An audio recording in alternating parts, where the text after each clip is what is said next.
Assalamualaikum warahmatullahi wabarakatuh. Perkenalkan, nama saya Nabila Nurdina Ramadhani dari Universitas Muhammadiyah Profesor Dr. Hamka, Fakultas Keguruan dan Ilmu Pendidikan, Program Studi Pendidikan Guru Pendidikan Anak Usia Dini semester 4. Tujuan kami di sini melakukan pengenalan lapangan persekolahan adalah untuk membentuk mahasiswa praktikan menjadi calon tenaga kependidikan yang profesional sesuai dengan prinsip-prinsip pendidikan berdasarkan kompetensi yang meliputi kompetensi pedagogi, kompetensi kepribadian, kompetensi profesional, dan kompetensi sosial. Selain itu, kami juga mendapatkan pengalaman yang meliputi pengetahuan, sikap, dan keterampilan dalam profesi sebagai pendidik, serta mampu menerapkannya dalam penyelenggaraan pendidikan dan pengajaran, baik di sekolah maupun di sekolah dengan penuh tanggung jawab. Langsung saja ya Bu, pertanyaan yang pertama akan disampaikan oleh yang poin ini berkaitan tentang kultur sekolah. Nah, yang pertama, di setiap sekolah kan anak memiliki perilaku yang berbeda-beda. Bagaimana Ibu menangani perilaku anak-anak yang berbeda-beda perilakunya? Oke, untuk anak yang pasti setiap kita penerima murid baru, itu untuk minggu pertama atau 3 hari pertama kita belum, nanti setelah perkembangan beberapa minggu itu baru ketahuan anak yang pendiam, anak yang sifat-sifat anak itu banyak sekali ya. Anak yang lambat, anak yang daya tangkapnya cepat, nanti kita kelompokkan gitu ya, karena dalam satu kelas itu pasti beda-beda. Nah, setiap guru punya catatan perilaku anak-anak masing-masing. Nah, anak-anak yang beda-beda ini otomatis kita memberi pembelajaran individu gitu ya, jadi dikelompokkan, lalu di ibu guru kelas itu kepala sekolah kontrol mana anak-anak yang perlu lebih perhatiannya, karena pada saat awal datang itu anak beda-beda. Ada yang sudah bisa pegang alat tulis, bahkan ada yang sudah bisa menulis, ada anak yang belum bisa apa-apa. Jadi dari karakter, ada anak yang manja, ada anak yang egoisnya tinggi, ada anak yang super, itu memang. Jadi kita kelompokkan dalam arti berapa persen dia ke arah seperti ini, berapa persen. Nah, setelah itu kita pembelajaran itu maksudnya pemerhatian itu kita individu, jadi nggak bisa disamakan gitu. Ke pertanyaan kedua ya Bu. Bagaimana cara Ibu agar karakteristik anak itu masih tetap dikembangkan dalam pembelajaran online pada saat ini Bu? Karena kita baru ngalamin ya situasi seperti ini, benar-benar baru ngalamin. Kita nggak boleh banget tatap muka di sekolah kan. Jadi cuma berapa kali ketemu, itu pun awal ajaran karena pengenalan sekolah itu dengan orang tua murid. Anak ini belum kenal kita juga, belum kenal sama pendidiknya atau belum kenal gurunya. Itu anak tuh gini, kalau kita mengajar TK, apalagi usia PAUD, pendekatan itu otomatis kan fisik, dalam arti gini, ini bu guru sayang, otomatis dia nyaman, gini-gini, kenal dulu dia dengan kita. Nah, untuk online ini memang perlu proses. Akhirnya kita perlu persetujuan orang tua, kita bikin visit home. Karena saya pernah coba video call 4 anak. Itu dari 4, saya 1 jadi 3 anak. Itu dari 3 anak itu yang fokus ke fokus ke kita itu 2. Visit home itu nggak banyak ya. Kalau pendekatan anak itu kalau terlalu banyak juga repot, jadi kita visit home itu kelompok misalkan 4 anak, di situ kita pendekatannya, di situ jadi kita di dalam pandemi ini mengenal anak itu cukup dalam arti lama, nggak bisa langsung anak kalau belajar di sekolah tatap muka langsung kan bareng dalam waktu, dan pertemuannya itu kan hampir 3 jam. Jadi lama, saat anak bermain kita bisa lihat, saat anak makan kita bisa mengamati, saat anak belajar 3 jam kita bisa mengamati, tapi karena pandemi ini agak lama, karena kita 1 jam, sudah gitu materi pembelajaran perkembangan 6 itu kita harus capai, jadi akhirnya alhamdulillah sih terlihat juga pada saat video call.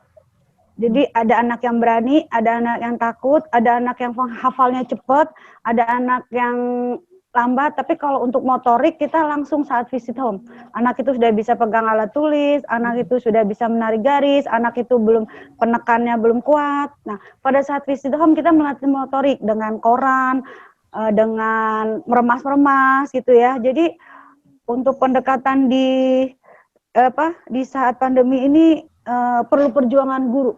Ibu guru tuh perlu benar-benar beda dengan tatap muka di sekolah. Ya, jadi karakteristik ini kita temukan, tapi perlu kesabaran. Ya, langsung ke pertanyaan selanjutnya berkaitan sama struktur organisasi dan tata kerja sekolah ya, Bu. Jadi di sini struktur organisasi di RA Nurul Falah itu terdiri dari apa saja ya, Bu? Pasti kan ada setiap strukturnya kayak ada Kepsek gitu, semacam Kepsek, guru pendamping, tenaga kependidikan. Iya, benar. Ya. Jadi untuk susu kita pertama kita taruh situ kepala yayasan. Dari kepala yayasan terus kepala sekolah, karena kita laporan kepala yayasan ya, kepala sekolah, lalu guru-guru, lalu TU. Yayasan mengevaluasi kegiatan di sekolah kita. Nah, kepala sekolah laporan kepada yayasan. Nah, kepala sekolah menyusun program pembelajaran kita dalam satu tahun, dalam per semester, apa yang kita mau capai di sekolah tersebut. Lalu kepala sekolah membagi tugas per guru, mau dipegang kelas yang mana. Kebetulan di masa pandemi ini murid ini nggak terlalu banyak, jadi kita guru, kita konfirmasi kepada guru perlu pendamping tidak Bu, karena murid kan lagi sedikit ya. Saya tahun kemarin sampai 30, tahun ini hanya dapat 17. Guru sudah mempunyai tugas-tugas yang sudah diberikan oleh kepala sekolah, bertanggung jawab untuk kelas, harus mengetahui perkembangan anak dan karakteristik anak itu harus tahu. Lalu guru juga melaporkan sebulan sekali perkembangan anak kepada kepala sekolah. Dan pencapaian pembelajaran harus dicapai. Bila tidak tercapai itu menjadi catatan tersendiri dan harus dicapai insya Allah di bulan selanjutnya. Lalu TU berada di kantor ya, membantu kepala sekolah. Terus pertanyaan selanjutnya Bu berkaitan dengan implementasi peraturan dan tata tertib sekolah.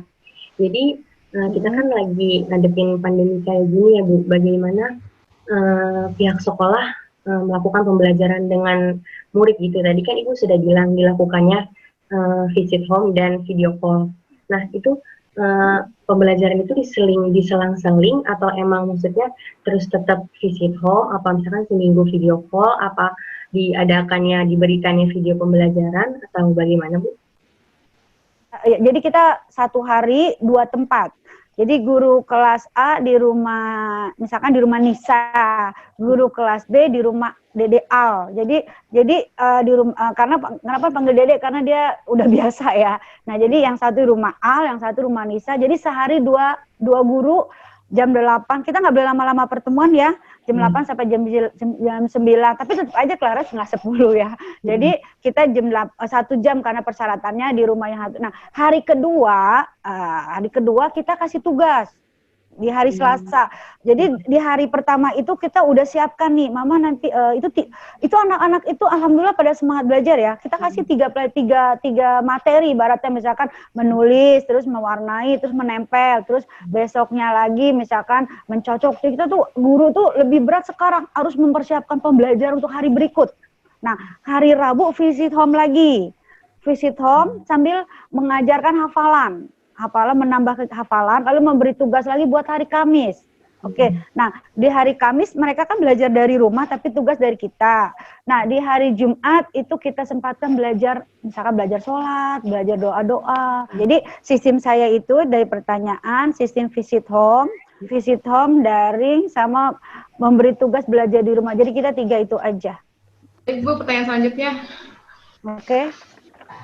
Berkaitan dengan identifikasi kegiatan formal seperti upacara bendera kan biasanya kan di lapangan sekolah, Bu. Nah, seperti ini apakah tetap dilaksanakan?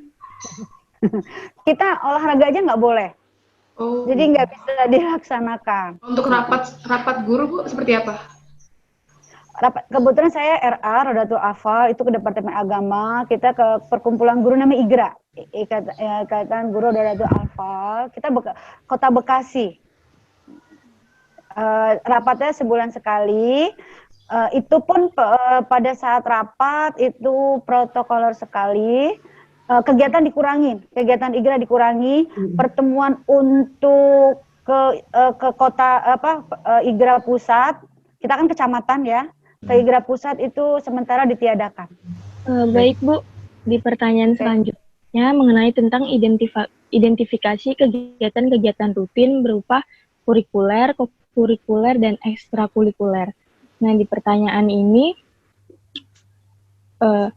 apakah RA Nurul Fala ini melakukan 3 jenis kegiatan seperti yang telah dijelaskan, Bu?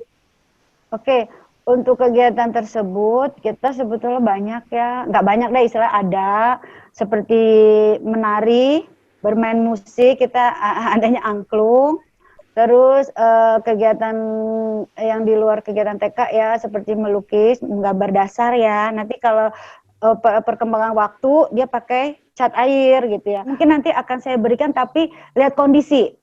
Bila mana sampai bulan September, Oktober belum bisa tatap muka, paling saya ambil saat visit home. Nah, visit home seperti paling belum bisa musik ya karena nggak mungkin bawa angklung ke rumah. Nah, paling seperti kegiatan menggambar aja. Kurikuler, kokurikuler sama itu kegiatan tersebut tuh disesuaikan dengan kondisi. Biasanya kita manasik haji di bulan November, tapi itu kayak nggak mungkin dilaksanakan. Jadi ekstrakurikuler untuk manasik haji, infonya tidak dilaksanakan. Jadi kegiatan untuk kurikuler sekolah itu dimodifikasi aja di saat visit home. Pertanyaan selanjutnya, bagaimana seorang guru bisa mengetahui perkembangan anak melalui kegiatan-kegiatan tersebut dalam masa pandemi saat ini? Mungkin itulah kalau dilaksanakan bisa kelihatan. Tapi gini, pada saat tanya jawab, kalau guru TK itu kan semangat ya.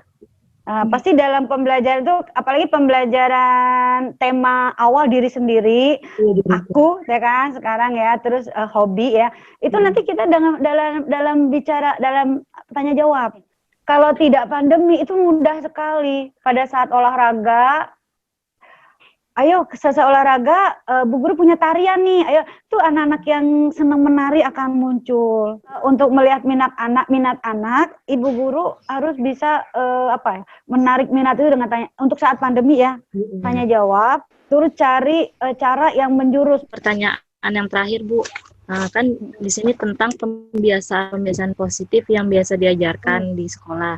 Nah, bagaimana cara Ibu pada saat pandemi ini itu melakukan pembiasaan positif yang biasanya diajarkan di sekolah? Oke, mungkin kalau untuk pembiasaan positif ini biasanya larinya ke perilaku ya, akhlak ya. Dalam arti gini, temennya lagi nulis langsung dicoret, terus rebutan alat tulis udah disiapin tapi main pakai punya temennya, itu akhlak-akhlak seperti itu. Lalu lagi ini, jadi kalau di TK itu langsung untuk pembentukan perilaku itu langsung. Nah kebetulan kalau saya di sekolah, misalkan saya belajar di sekolah, itu saya penekanan pada kebersihan, kesehatan, dan pembentukan perilaku. Jadi pembentukan itu kayak ke perilaku, ke pembiasaan, sama motivasi untuk mau belajar dan tanggung jawab. Kalau di TK itu praktek langsung ya nggak bisa. Ini di saat pandemi ini penerapannya itu dikondisikan aja. Gitu. Baik Ibu, sekian pertanyaan dari kami. Terima kasih untuk penjelasan dan waktunya. Assalamualaikum warahmatullahi wabarakatuh. Oke, waalaikumsalam warahmatullahi wabarakatuh.